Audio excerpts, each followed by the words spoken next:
UP नगर निकाय चुनाव के सहारे बीजेपी आगामी लोकसभा चुनावों की बिसात बिछाएगी। आपको ये बता दें कि नगर निगमों के साथ ही नगर पालिका और नगर पंचायतें जीतने का लक्ष्य रखा गया है। एक तरफ जहां पार्टी की कोर वोटर मानी जाने वाली महिलाओं के लिए ज्यादा सीटें आरक्षित कर उन्हें मजबूती से जोड़े रखने की मुहिम तेज कर दी गई है, वहीं दलितों के लिए भी पहले से ज्यादा सीटें आरक्षित की गई हैं। यूपी की चुनावी बिसात सिर्फ धर्म नहीं बल्कि जातियों में भी बटी हुई है। करीब 21% दलित वोटर्स ने जिस पार्टी का दामन थामा उस पार्टी का चुनाव में बेड़ा पार हुआ। यानी दलित साइलेंट वोटर हैं लेकिन निर्णायक भूमिका में है। यूपी में निकाय चुनाव है, ऐसे में बीजेपी हो, एसपी हो या बीएसपी, सभी पार्टियां एक्टिव मोड में दिख रही हैं। एक तरफ दलितों और पिछड़ों को साधने के लिए बीजेपी 6 से 14 तक बड़े कार्यक्रमों का आयोजन करने जा रही है, तो एसपी हर जिले में अभियान चला रही है। वहीं कल मायावती निकाय चुनाव को लेकर एक बड़ी बैठक करने वाली है। अब देखने वाली बात यह है कि निकाय चुनाव में किसकी रणनीति कामगर साबित होगी। इन सभी मुद्दों पर बातचीत के लिए हमारे साथ एक बड़ा पैनल मौजूद है। एक एक करके सभी का आपसे परिचय कराऊंगी, लेकिन उससे पहले ये कुछ ग्राफिक्स आप अपनी टीवी स्क्रीन पर देखिए। निकाय के चुनाव जिस तरह से होने वाले हैं उसको लेकर ही लड़ाई दलित वोटों पर आई। दलित वोट कितना बटेगा, किसी मिलेगा, बड़ा सवाल ये है। सियासत की धुरी है दलित वोटर्स और इसी वजह से सबकी मजबूरी भी है। तो ऐसे में ये वोट बैंक साधने के लिए देखिए, चाहे बीजेपी हो, समाजवादी पार्टी हो या फिर बसपा हो, पूरे जोरों शोरों से चुनावी मैदान में उतरती हुई दिख रही हैं। इसी कड़ी में आज देखिए समीक्षा बैठक भी करने वाली है बसपा सुप्रीमो मायावती। जो अभियान चलाया जा रहा है उसकी बीजेपी की अपनी प्लानिंग है, लेकिन निकाय चुनाव जो कि सेमीफाइनल के तौर पर 2024 से पहले देखा जा रहा है, ये जो दलित वोटर है जिसके लिए ये कहा जाता है कि देखिए दलित वोटर में जो सबसे ज्यादा अभी तक वोट बैंक है पारसी समुदाय है। यूपी की कुल आबादी का सिर्फ 3.02% है, लेकिन इसी वोट बैंक के लिए कह दिया जाता है कि अभी तक भी ये किसी पार्टी के वफादार वोट बैंक नहीं बने हैं। तो क्या इन वोटर्स को अपने पाले में करना तीनों पार्टियों के लिए इतना इजी हो पाएगा? बड़ा सवाल ये भी है।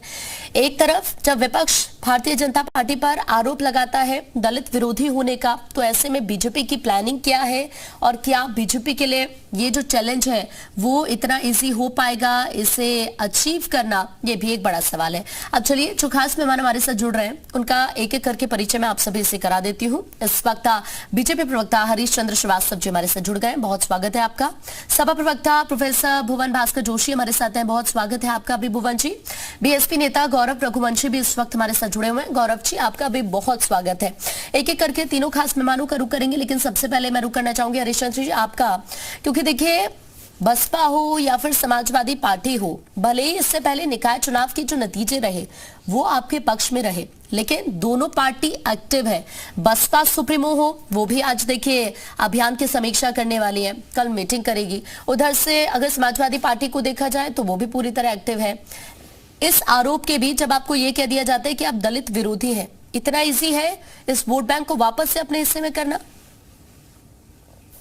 देखिए अब ये चाहे समाजवादी पार्टी हो चाहे बसपा हो जी, ये आज बैठ के करने जा रहे हैं और हमारा यशस्वी नेतृत्व माननीय प्रदेश अध्यक्ष जी, माननीय प्रदेश महामंत्री संगठन, दोनों माननीय उप मुख्यमंत्री आदरणीय केशव जी, आदरणीय ब्रजेश पाठक जी, माननीय मुख्यमंत्री जी, विभिन्न प्रदेश के विभिन्न क्षेत्रों में जी प्रबुद्ध सम्मेलन के माध्यम से और लोगों के बीच जाकर के विभिन्न जो संवाद कार्यक्रम है जनता जनार्दन के साथ जी, उसमें लोगों के साथ संवाद बहुत पहले से कर चुकी जी।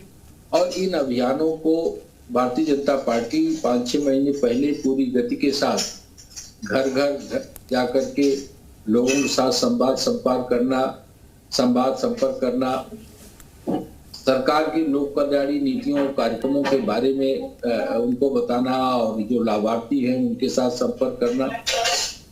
तो ये विभिन्न जो भारतीय जनता पार्टी के जो अनुषंगिक संगठन है वो प्रदेश नेतृत्व के दिशा निर्देश पर लगातार जनता जनार्दन के साथ संवाद और संपर्क में, और रहा जो दल इस तरह की आरोप लगाते हैं वो न जनता जनार्दन को समझते हैं हाँ। और वो जात पात की राजनीति करते हैं, इसलिए वो इस तरह की बात करते हैं। ठीक है, कि जो इस तरह आपने के आरोप लगाया हम- जात पात की राजनीति करने का, मैं इस पर भी रिएक्शन लूंगी, लेकिन उससे पहले जल्दी से छोटा सा रिएक्शन गौरव जी मैं आपसे लेना चाहती हूँ, क्योंकि एक तरफ देखिए समाजवादी पार्टी ने इस बात का दावा करती है कि वो सपा ही सिर्फ एक ऐसी पार्टी है जो डॉक्टर भीमराव अंबेडकर के सपनों को पूरा करती है। इस आरोप के बीच क्या इतना इजी है जो परफॉर्मेंस आपकी पिछली बार रही उसे दोहराना? इवन आपको जरूरत है कि आप उससे ज्यादा अच्छा करें, है ना? बहुत जरूरी है, क्योंकि उत्तर प्रदेश में जो इस वक्त बसपा का हाल है वो किसी से छिपा नहीं है। आकांक्षा जी, हमारी लड़ाई विचारधारा की लड़ाई है। हाँ। मैं हमेशा से कहता रहा हूं, बसपा केवल विचारधारा की लड़ाई लड़ती है। और दलितों के हितों की जहां तक बात है, आज तक चाहे सपा रही हो चाहे भाजपा रही हो, इन्होंने दलितों के लिए किया कुछ नहीं है, केवल बातें की हैं। हाँ। आज भी सिर्फ बातें हो रही हैं। हाँ। दलितों के हितों के लिए क्या योजनाएं चला रहे हैं भाजपा जी, ये बता नहीं सकती है कि दलितों के हितों की क्या योजना चला रहे हैं। हाँ। दलितों के हितों की योजनाओं के लिए चंद मुट्ठी अनाज दिया जा रहा है केवल। इससे उनकी आर्थिक स्थिति या सामाजिक स्थिति में कोई बदलाव नहीं आने वाला है। हाँ। लेकिन जब तक गौरव जी, दलितों की अगर जी। आप इतना कुछ दलितों के लिए कर रहे थे, एक टाइम आपका भी था ना, अगर आप इतना जी। कुछ कर रहे थे तो फिर आपको क्यों नकार दिया? देखिए, राजनीतिक समीकरण जो होते हैं वो हाँ। अलग विषय है। हाँ। आज जो सोशल जस्टिस की बात की जा रही है, सोशल इक्विटी की बात की जा रही है, हाँ। ये बहन जी ने 2007 में शुरू की थी। उत्तर प्रदेश की राजनीति में सोशल इंजीनियरिंग की बात करने वाली पहली पार्टी बीएसपी थी। हाँ। और उसने सर्वजन सुखाय सर्वजन हिताय का नारा दिया था। हाँ। आज नहीं, उसी को ये कॉपी भाजपा कर रही जिस है। 2007 में सोशल इंजीनियरिंग के फॉर्मूले का आप जिक्र कर रहे हैं, कारगर साबित हुआ, लेकिन उसके बाद जो तस्वीर उत्तर प्रदेश से निकली वो भी तो चिंताजनक थी ना। आपके पास लौट रही हूँ भुवन जी, आपसे मेरा सवाल है, समाजवादी पार्टी का क्या प्लान है? विधानसभा चुनाव में नतीजे देखे हमने, लेकिन उसके बाद अब चूंकि एक सेमीफाइनल के तौर में निकाय चुनाव को देखा जा रहा है, आपका प्लान क्या है? उस तरफ अगर भी हम गौर करें, बसपा और बीजेपी की तरफ भी गौर करें, इन दोनों पार्टियों को देखें तो पुरजोर तरीके से अभियान चला रही है। आपका प्लान क्या है?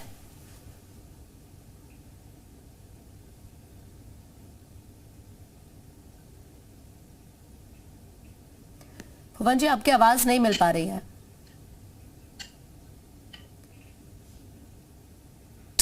ठीक है, मैं अभी वापस आपके पास भुवन जी लौट रही हूँ।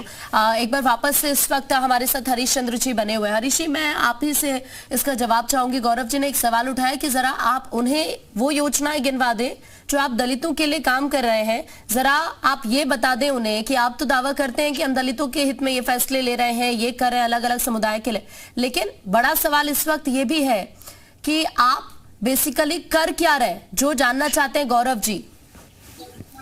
देखिए गौरव जी, या तो उनका अध्ययन नहीं है चीजों के बारे में, हाँ। या तक पे पर्दा डालने की कोशिश करते हैं। हाँ। भारतीय जनता पार्टी की सरकार जब से आई है, बसपा ने तो दलित वोटों के बल पे अपनी सरकार बना के उसका खूब आनंद लिया। हाँ। लेकिन दलितों को इन्होंने दलितों की दशा दिशा में कोई उनके सुधार के लिए, उनकी समृद्धि के लिए, उनकी खुशहाली के लिए कोई काम नहीं।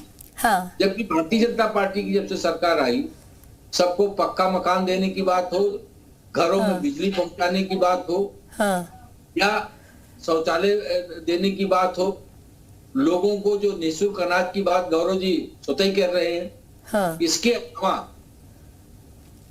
आप विधानसभा हो, विधान परिषद हो, लोकसभा हो, राज्यसभा हो, ठीक है, सम्मानजनक प्रतिनिधित्व, सत्ता में भागीदारी और सत्ता शासन में निर्णय की भूमिका, ठीक है।